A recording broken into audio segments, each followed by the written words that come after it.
Ladies and gentlemen, welcome back into the Buster Show podcast. I'm very fortunate today because I'm joined alongside future Defensive Player of the Year NBA star, Myles Turner. Welcome to the show. Appreciate you having me, man. It's an honor. So, the first thing I want to talk about here is actually Legos. I was getting a little bit of an inside look at some of your creations right before we got on here, but how did that sort of start for you? And do you have, something you're most proud of having built? I think as a whole, man, it's just a way me and my father bonded when I was a kid. We used to put together some Lego projects, these things called Bionicles. It was real random, but it's just something we did, like Hot Wheels, putting together like the racetrack stuff like that. And as I got older, it just became a hobby of mine. It's just somewhere to, you know, it's just something that keeps me out of trouble. There really isn't much to do, in Indianapolis as much, especially this year with the COVID restrictions.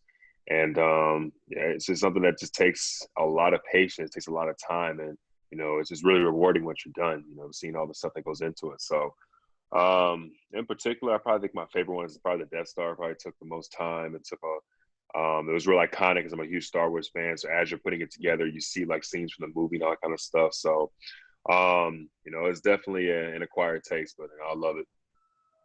I love that. Have you dove into any of the architecture sets yet?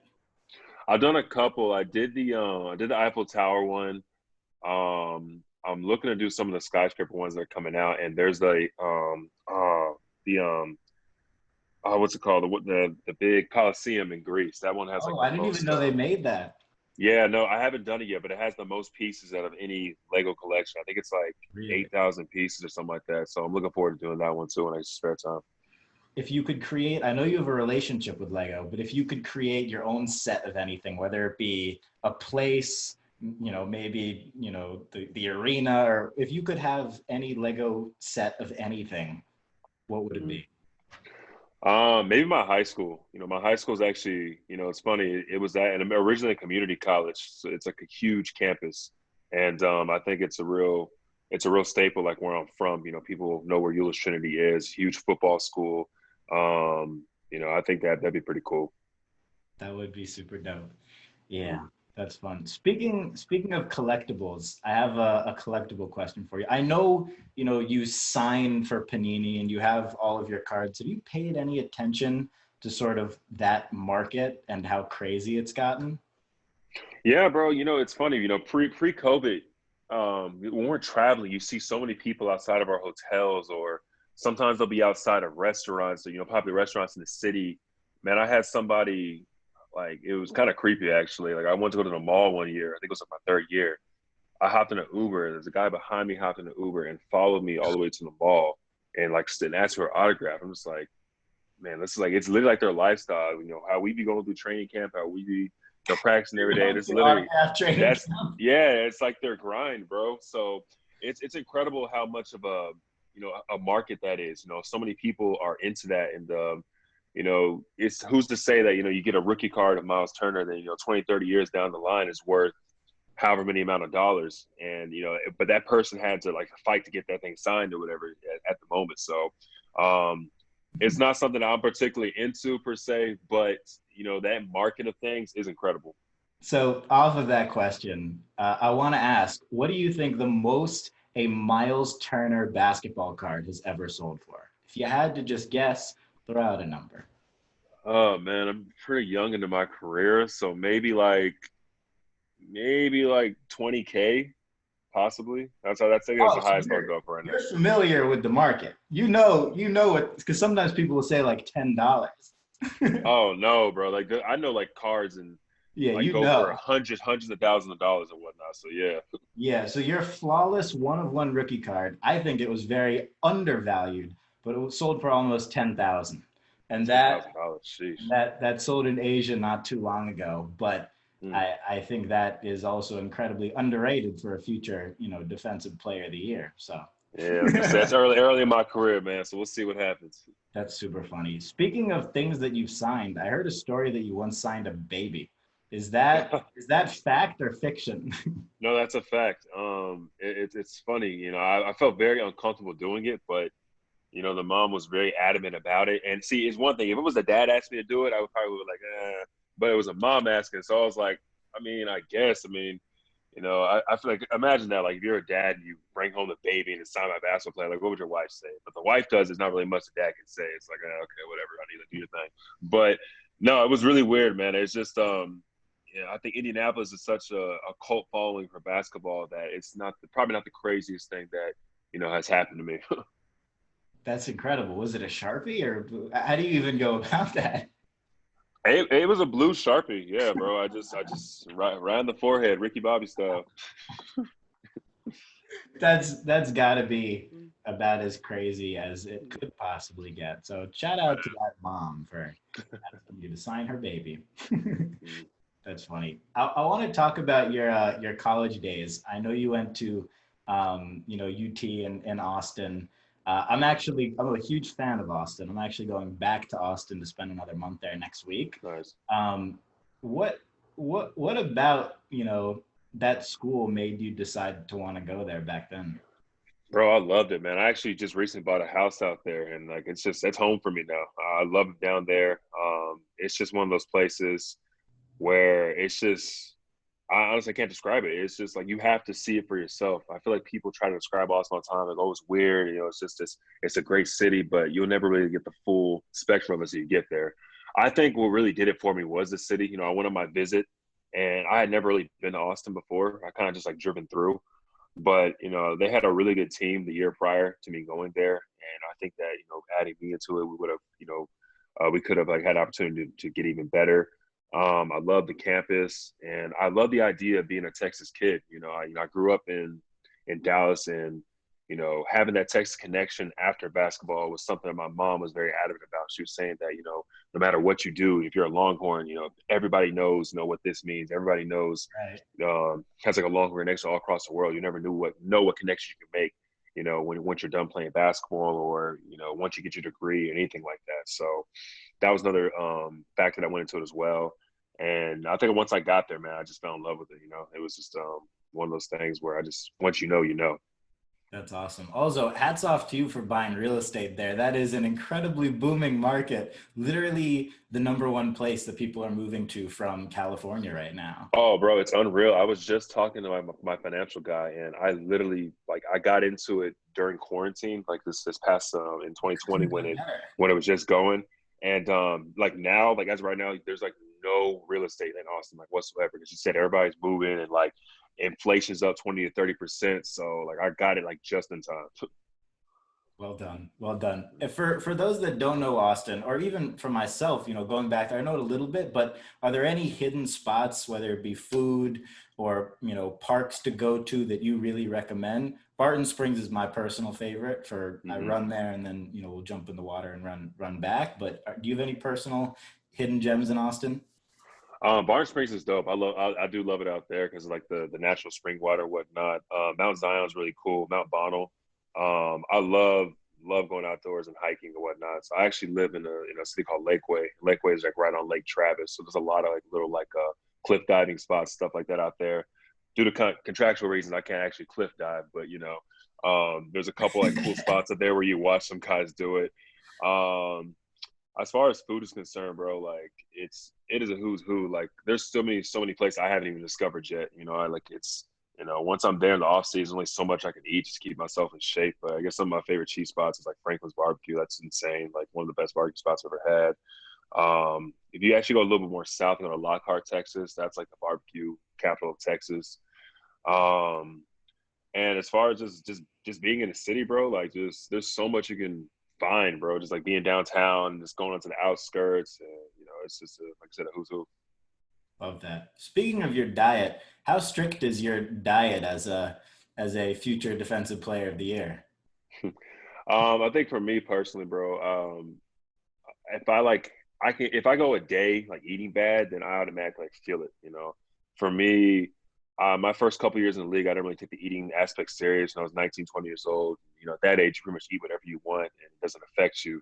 My third year really started to affect me. I started to slow down. I started to get a little more out of shape. I was gaining weight. So I have a chef that literally is just 24/7. She travels with me wherever I go. Like when I was doing the USA stuff. She went to China with me. If I go to Austin, she goes to Austin with me. If I'm here in Indy, she's in Indy with me. She goes wherever I go. So it's a very strict diet. She's a nutritionist as well. So she knows everything that's going in and out of my body. That's amazing. So what do you subscribe to, like anything particular, like keto or no bread, no sugar? Like what are your main, differentiators between the average American diet? It's not too different, bro. I think one thing my chef is good at is she's like last night. I love the chicken sandwich, like the Popeye chicken sandwich, chicken Right. butcher sandwich. She has a way of making like unhealthy stuff healthy. Whether she air fries That's some a stuff superpower. or yeah, it's definitely a superpower. Um, but nah, as far as like the stuff that she does, bro, like if there's anything I want or if I'm craving, she can make it as healthy as possible, and that's like what makes it easy for me. So I don't have to do the keto. I don't have to go full vegetarian or anything like that.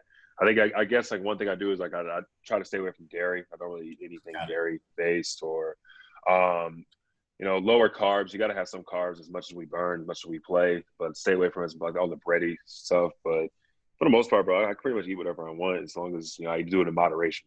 That's awesome. It's that slow compounding of eating slightly healthier than everybody Right. else that adds up over time. That personal chef, that's goals. Mm-hmm. I think that's incredible. Um, Now, when you look at getting yourself ready for every game, how much of preparing yourself before the game, practice aside, do you contribute to diet versus working out? It's a definitely even balance because for someone like me, I play 30, 40 minutes a game. So I'm constantly burning, burning, burning. So I have to be able to replenish and eat a lot. Whereas if I'm injured and I'm not playing that much, I'm not working out as much. I probably go from like 4 meals a day to three, or sorry, like 5 meals a day to like the three, or I don't eat as much as I would in one sitting. So it's definitely a balance that you have to keep. I wear like this. They gave us these rings right here in the bubble. It's called an aura ring, and it's Mm. kind of cool because it tracks like your like almost like a Apple Watch, something like that. It just tracks how many calories you burn. It tracks your sleep. So having that kind of data kind of helps to know what I'm putting in my body and what's coming out and what more I need to put in my body and whatnot. I'm the biggest believer in gamifying health, like from the sense of for anybody that hasn't, I don't have mine on now, but I wear one while I work out every day. And just seeing those rings slowly get filled, just having that like dopamine hit from the thing like turning bright red when you filled the full ring, I Mm-hmm. think I really think that for anybody who hasn't tried that yet, it can be a real game changer in terms of getting healthy and things of that nature. So it's very fulfilling, man. Just be able to know that it's really you versus you. You're pushing yourself and whatnot. And once you get that reward, it's just, it's worth it. Like pretty much everything. Mhm. In terms of you on the court now, how do you, are there any like little mental things that you do with yourself, obviously we saw what Michael Jordan does through the Last Dance documentaries. Do you have any of those things that you'll tell yourself or things that you'll use as motivation? Do you have anything like that? Um, Honestly, bro, when people start talking shit, that's my favorite thing. Like Really? ever. Like when people start talking noise to me, or I hear the crowd or other teams, that gets me in the zone. And I think the problem with me is the fact that like it takes someone to push me to get to that zone. Like I can't just like make myself get there. But as soon as somebody starts talking that talk, or I hear somebody in the crowd, like I'm automatically there. Like it's just I don't know it's always been like that. Like when I was in high school, I didn't know this until like I was out of high school. Obviously, my mom used to pay kids from other schools, like other teams, like fans, to come and talk shit to me like during the games or before games, and I had no idea. But it made me play better as a result.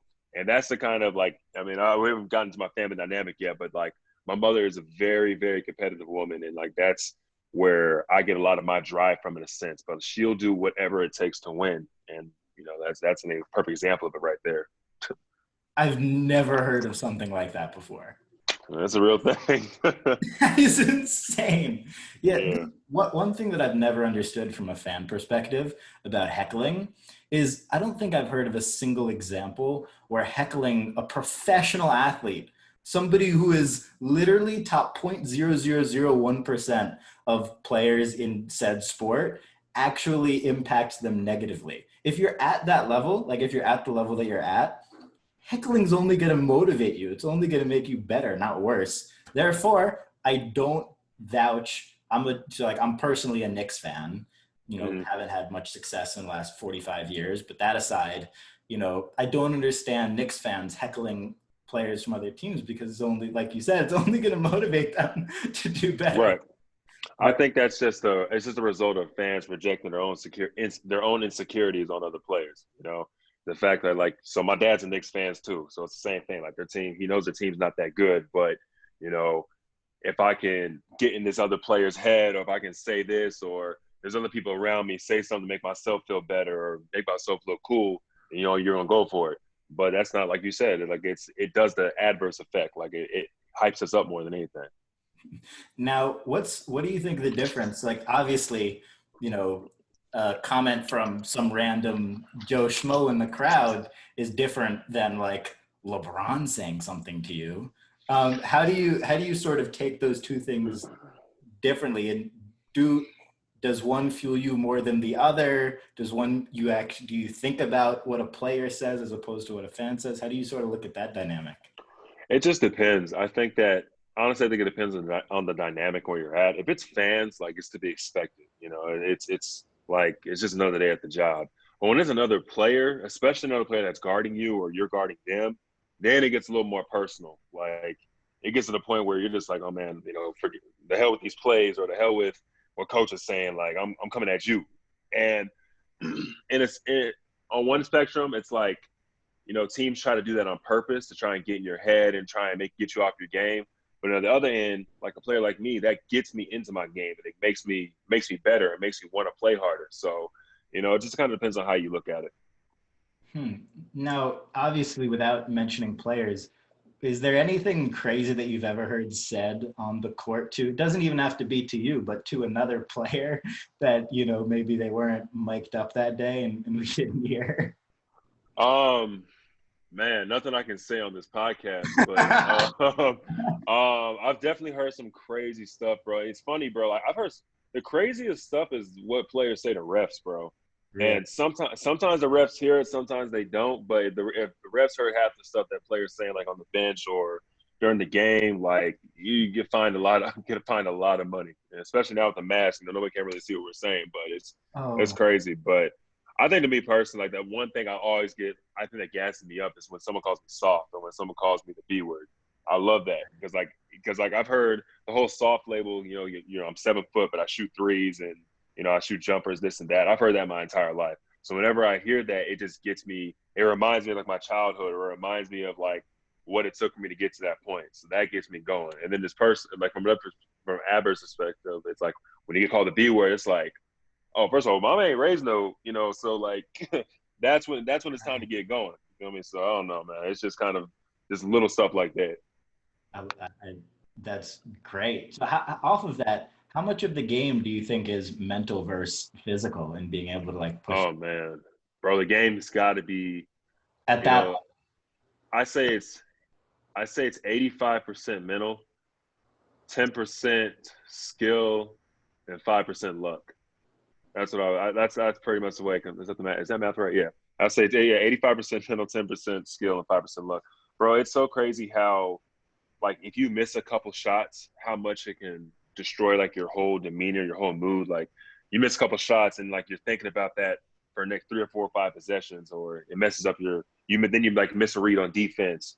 Or if you make a couple shots, then all of a sudden you're playing defense better. You got more energy, like you're more into it.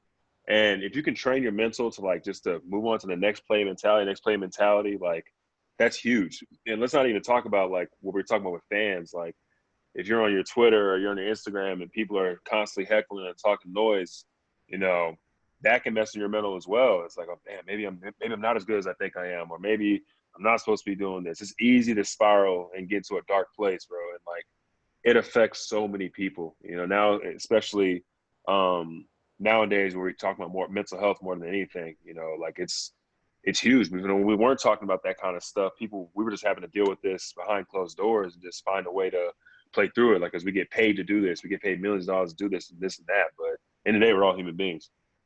100%. And I think things are, hopefully slowly getting better and better as that conversation, you know, gets brought even further to light. But I think those are a lot of really good points. Also, something that's interesting, like even in my like, little like YMCA games and stuff like that, I'll even feel that. So obviously I can imagine at the NBA level. But the interesting thing with that is like, as somebody who watches that on TV, I don't think about, if X Nick misses 4 shots in a row, like I could care less, Mm-hmm. it's just about the result at the end. So also being able to put that, hopefully one game, and winning that game as that end goal above all else. So Mm-hmm. I want to ask, because I'm really curious about this, because I think like these sorts of things are super applicable to sort of the stuff that everybody's doing. Yeah, it's funny. Backlight can It be. made it worse. Yeah. It's It's starting to get dark. It's like starting to get dark in here. I want to turn I some could light see you outside. fine, or you could try it. Yeah, that's There better. we go. um, but what was I going to say? Oh, I think it's applicable to what people do in anything, because no matter what they're doing, if they're if they have a couple bad meetings in a row, that would be the equivalent of a business person having a couple bad shots or a couple bad games in a row. What do you do to trick yourself out of that, to move on to that next play? Um, I think that, before the games, after games, I got a very good circle around me. So those are really the only people I take advice from, in a sense. Like, it's easy to take advice from, another player, or, someone on Twitter, or an analyst on TV that gets paid to talk nonsense about you. Like, when you have people that genuinely care about you and your success, like, those are the only people you should be taking advice from, in my opinion. So that helps me. And as far as like on the court, next play mentality is the fact that, listen, like, I missed this shot, but I know I'm going to make the next three or four, 5 shots I make. So if you go into it with that mindset, if anything, you manifest it, and it's going to get better and better and better as you go. But if you go into like, damn, I missed this shot, like I'm probably gonna miss the next one too, then you're more likely you're gonna miss the next one. Like, it is what it is. So you have to have a positive mentality at all times, man. Like, it's just, you could be going. I mean, I've had nights where I've shot like 1 for 10, or 2 for whatever, like, but I've made my impact known somewhere else. Like, I played my ass off on defense, or I Right. made a huge play at the end of the game, or this and that. Like, that's how you have to approach it.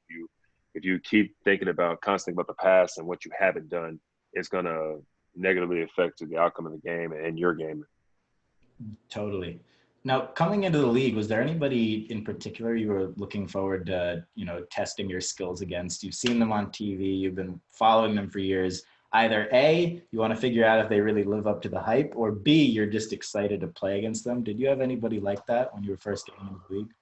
To be honest, bro, not really. I think when I first came in the league, like I said, I was 19 years old, and I was just so bright-eyed and bushy-tailed that, like, everybody was like nice, bro. Like, I feel like when I first started playing, I remember this like to the T. And it's funny because I'm in Charlotte right now, but Charlotte had Marvin Williams, and I'd never really heard of Marvin Williams before. Like, I kind of heard of him before, like maybe like as a role player, but like I had to guard him my first year, and I was like, okay, whatever, Marvin Williams, I got this, gonna be easy. But when I tell you, he probably gave me like 30, like just slipping screens and just running the floor and hitting all these threes. I got benched like my fourth or fifth game, and it was the people that I've never heard of before that gave me the most fits. Like, you have like your stars, like your KDs, your LeBrons, like what to expect. But from the guys that's like you're playing 2K, and it's like, okay, I'm subbing him out. Like, I need somebody else. Right, he's got a And then 73. Right.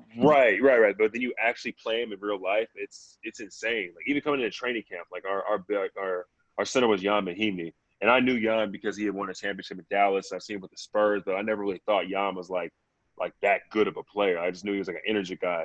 When I came to training camp, he was busting my ass, like just simple stuff, like just right hand jump hook, little mid range jumpers, rolling, rebounding, like everything. So that was more of a biggest shock to me than anything. Is coming to the league and playing against guys that as a casual fan, you're just like who the hell is this guy? Like, that was probably like the biggest shock to me. That's super interesting. I've heard a couple people say that Steven Adams is the strongest player in the Hmm. NBA, or just like the most, like the biggest handful, I guess, on the defensive end. Hmm. Do you vouch for that, or have you seen other people, or would you say that, apart from yourself, of course? No, Steven that was definitely like one of the strongest, if not the strongest players in the league. And it's funny because he's actually like a great dude. Like I couldn't imagine if he was like, you know, like mean or like an asshole or someone like that. Like if Yeah, he just had like a different mentality, like he would probably be like scary. You know what I mean? But really like, nice guy. yeah, no, he's dope. Like he's a good dude. Like he's just funny. I mean, he's one of those guys that talk mess during the game, but then laugh about it and stuff like that. But he's really strong. Like you can't really move him off his spot. That's hilarious. So I want to ask more about your mom because that story is so incredible of her paying people to heckle you. Yeah, How did you not know about that at the time, also?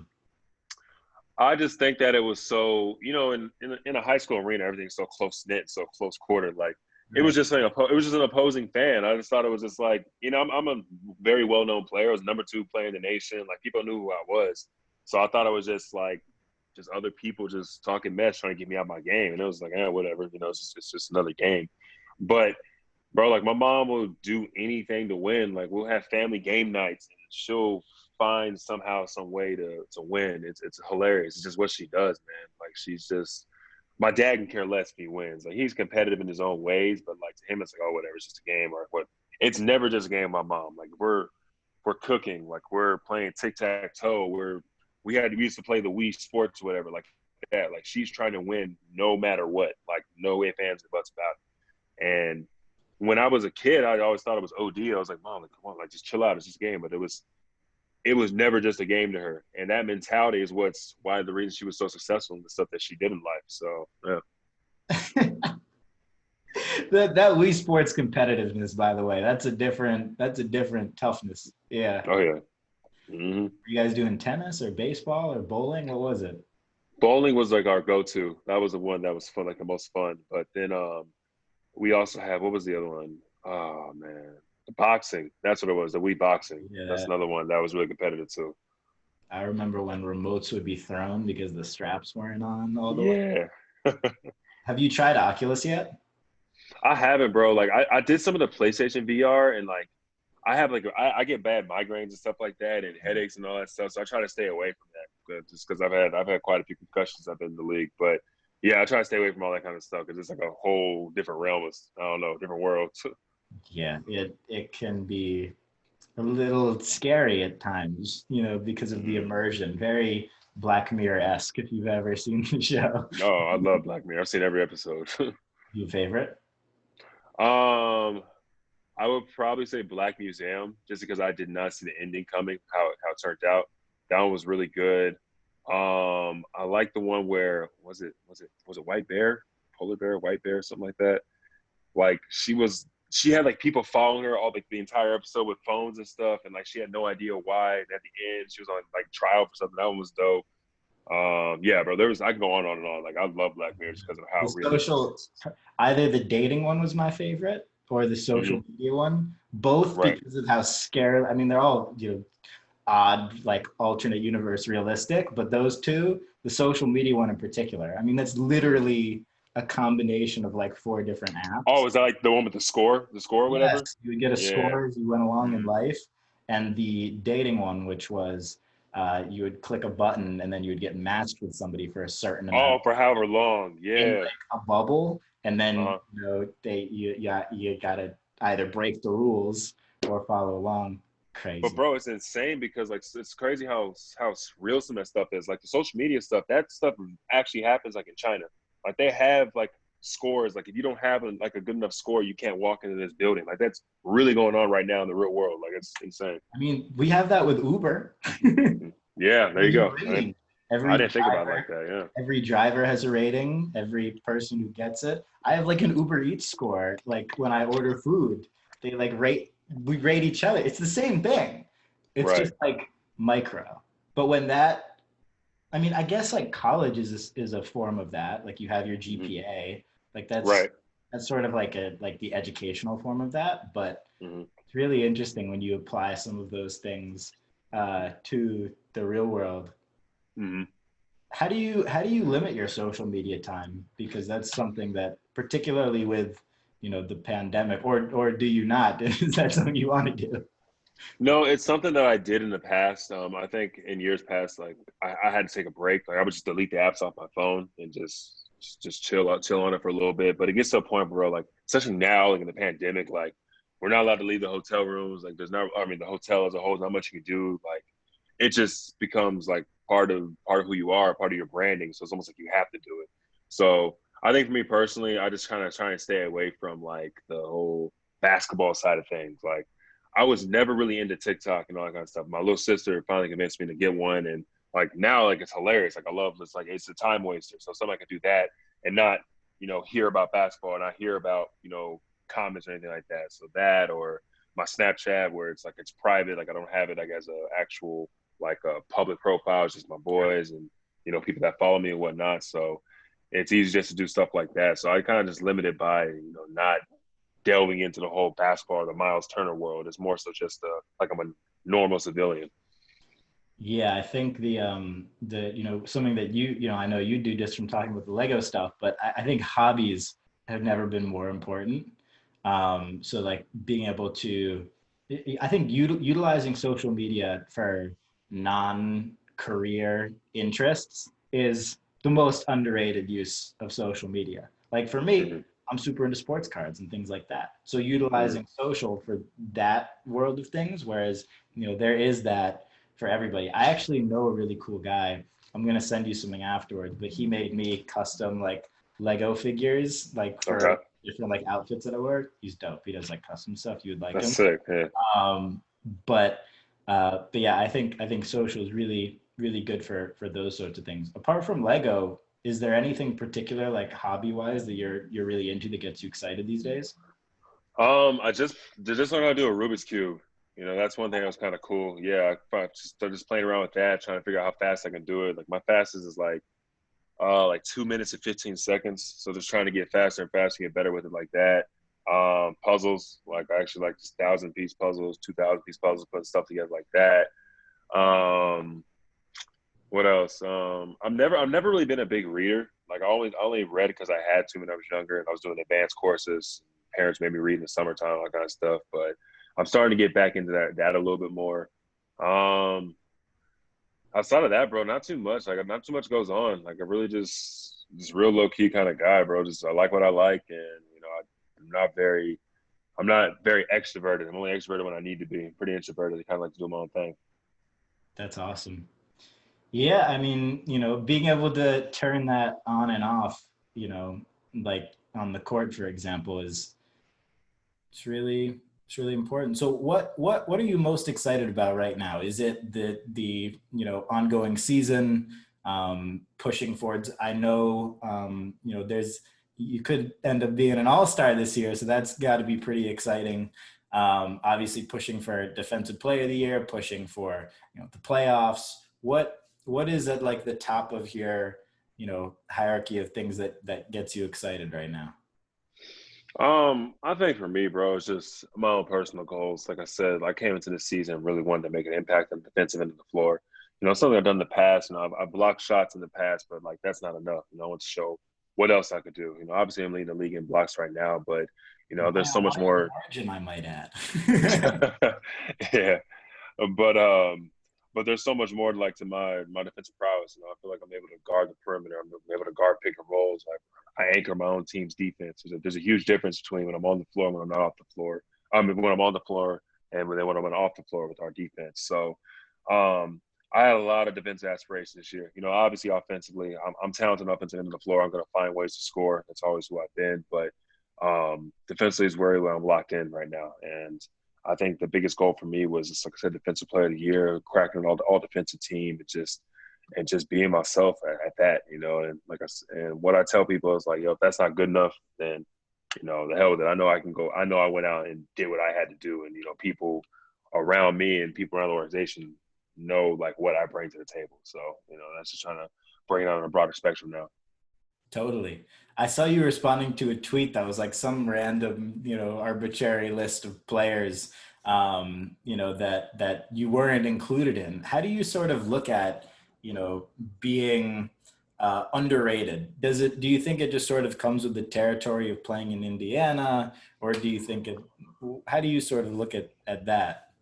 Yeah, I just think that I've always been underrated, bro. Like even when I was in high school, college, this and that, blah blah blah blah. Like people throw their projections on me, like, or he's this, he's that, but like, you know, I I just don't care anymore. I feel like that was the biggest, most liberating thing for me this summer was, I got to a great place mentally, and it's carried over into my play and carried over into how I approach things. So.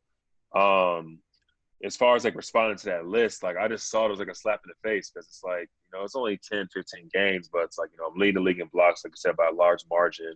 I have huge defensive win shares. I'm doing this, and that. And to not even like be in the conversation, like I had to, I had to talk my own talk. If no one's going to talk about me, no one can, gas yourself up or no one can put you on like you can yourself. So that, went a little viral and went out there. Um, yeah, like I wasn't even planning on to do that. It was just like a way of just like saying like, hey man, like I'm here too. Like I'm doing everything that you're talking about these players doing. I'm doing that better, if not at the same margin. And a lot of it does come with playing in a smaller market and playing in Indiana. Like we don't get as much national coverage. We haven't got out the first round of the playoffs. So there's a lot of stuff that goes into that. Also, the thing, well, A, it's much better to be underrated than overrated Mm-hmm. because, you're always exceeding expectations. If somebody actually watches your games, they're going to be like, oh, he's better than I thought. Whereas if they look at somebody else who might have been on that list, they might think the alternative. So it's much better in that sense. But the B side of that is just that, at the end of the day, it doesn't really matter.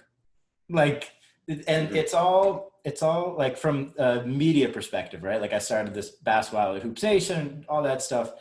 At the end of the day, all these people care about is clicks. So it's a cycle of until you are until it's like a bold statement putting you or not putting you. So like the best way I can put it is sometimes not including you on the list is more beneficial to them in terms of clicks. Like let's say, Mm, let's that's what you're say, saying. you're significantly better than three people, right? Mm-hmm. Doesn't matter who they are, and everybody agrees with that. And they're putting out a list, and they're like, "Oh, how can we get the most clicks?" Or let's say they do top 5 players in the NBA, and they leave out LeBron. Right. You're It's like gonna so get people clicking like, well, where the hell is this guy? Da, da, da, da. Yeah. you get significantly more traffic because they didn't include said player. So there are all these messed up, convoluted ways that a lot of these media companies will try to get traffic onto their pages, and oftentimes it's by including certain players, like including fan favorites, Mm-hmm. or not including fan favorites, or including a player that's supposed to be there or not. And then once, if they get an overwhelming amount of hatred towards it, maybe they'll change it. But at the end of the day, the goal isn't to be accurate. Very rarely the goal is to be accurate. The goal is to get as much traffic as possible and keep people wanting to come back for more. So Right. when you like realize all of those things, then the value of what these people, the media, and these people are saying about you, it just goes down and down and down. And then it's just a win-loss column, which is all that it should have been to begin with. Mm-hmm. So No, I'm that, with you. That's such a good point. I never would have viewed it that way. Like until you just said it, but it definitely brings a different perspective to it because you're right. Like if they just put what everybody wants to hear, then everybody's reading like, oh, okay, whatever. But then they make some big controversy.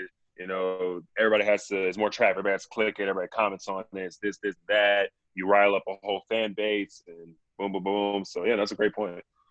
it's like the classic thing that like bad news travels faster than good news. And Mm-hmm. that's something that, I hope changes in the future, or like things that are wrong, like fake news travels faster than real news Right. because it's that ooh ah.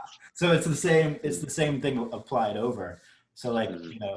that's just something that you know, obviously you're in like an incredible, like you're in like the flow state in terms of not caring, but it just like, it's so real, bro. Just like not giving Right, a crap about what anybody thinks, no matter what they say, good or bad. Because what right, if like the whole media was like, Miles Turner's the MVP? Would you be right. like, would you? There's something, I think it was Jeff Bezos said that he never wants people at the company at Amazon, this is like 10 years ago, to associate their value with how the stock is doing. Because if the stock is up 20% one day, he doesn't want them to feel 20% smarter. Because Mm-hmm. when the stock is down 10%, he Mm, wants them to feel 10% dumber. right. That's a good point too. Wow. That I think is like applicable to everything, Mm-hmm. including like the media. And I love hearing you talk about all that stuff because I'm fascinated by like like, obviously we both think like whoever wins in the mental game wins in the physical game as well. And Mm-hmm. I'm obsessed with that kind of stuff. It's a real thing, bro. Yeah. Mm-hmm. So I want to ask one final question here because I know you've got to run. If you could give your rookie year self one piece of advice, what would you go back and tell yourself? Or you can go back further if you want to. Apart from buying more property in Austin, what would it be? I'll take two scenarios. Let's say I would tell my college self that, things get better. I think I was when I was in college, I didn't play a lot. I've only played like 18, 19 minutes a game. I wasn't starting and, I wasn't getting quite the run that I would have wanted in a sense. So, there was plenty of nights where I stayed up all night thinking like, what am I doing in my future? Like, am I going to stay here another year? Should I go to the draft? Am I going to go to the D League or G League? You know, I would just tell myself that, bro, like if you keep putting in the work behind closed doors and you keep staying like to your craft, to your grind, everything's going to work out. And that's what I was able to do. I was able to kind of back then just kind of just lock myself in isolation and just play, you know. And when you're 17, 18 years old, like it's hard to do that. It's hard to establish that mature mindset of going out there and, you know, just performing. And it's a lot of pressure for a kid. I'll probably say my rookie year, and just to continue to, I'll probably give myself the advice of one, eating better. That's like that goes without saying. Two, not obviously not listen to the haters, blah blah blah blah. But I think the biggest piece of advice I give myself, bro, is just stay true to yourself because it's so easy to fall in with different certain cliques or fall in like to talk in a certain way or being somebody you're not. Because one thing I've learned very quickly, especially, and this is not even just NBA, this is just in life, bro, is people can smell the real from the fake really fast. Like if you're somebody and pretend to be something you're not, people are gonna call the real ones are gonna call you out. And two, like you just look like a jackass. It's just like trying to be something that you're not whatsoever. Like I know who I am. Like I'm a nerdy kid from Bedford, Texas. I'm Right. not from I'm not from the hood. I'm not from I'm not. I don't come from a background where I had to struggle. I had to come out here just to make it, just to eat and stuff like that. Like I know who I am, like in a sense. And if I ever tried to flip that and play that card, people who are really from that would feel that right away and be disrespected because it's like, who are you to come out here and try to fake the stuff that I've really lived my entire life. So I think that's one thing that I never really struggled with, but I thought that I had to do to try to fit in. I had some guys in my locker room who I thought I had to try to act cool in front of or to try to, be something that I wasn't just to get respect. And whereas people respect you more so when you own, who you are, own yourself and continue this to play. So yeah, that's probably the biggest piece of advice I would say, just stay true to yourself. Man, that's some real advice right there. Where can people find you best on social? On social, I'm probably on Instagram the most. Just Turner_Miles, real easy. Miles with a Y. I don't know why. To this day, it's my 6 year in the league. People still spell my name wrong, but it's Myles. But yeah, bro. Like I don't really get on Twitter as much as I used to. I read every now and then just keep up with some like news or whatnot, but go on Instagram the most. Dope. Well, everybody, go follow Miles here and vote for him for All Star when you can. My man, My appreciate you. God, appreciate you, boss.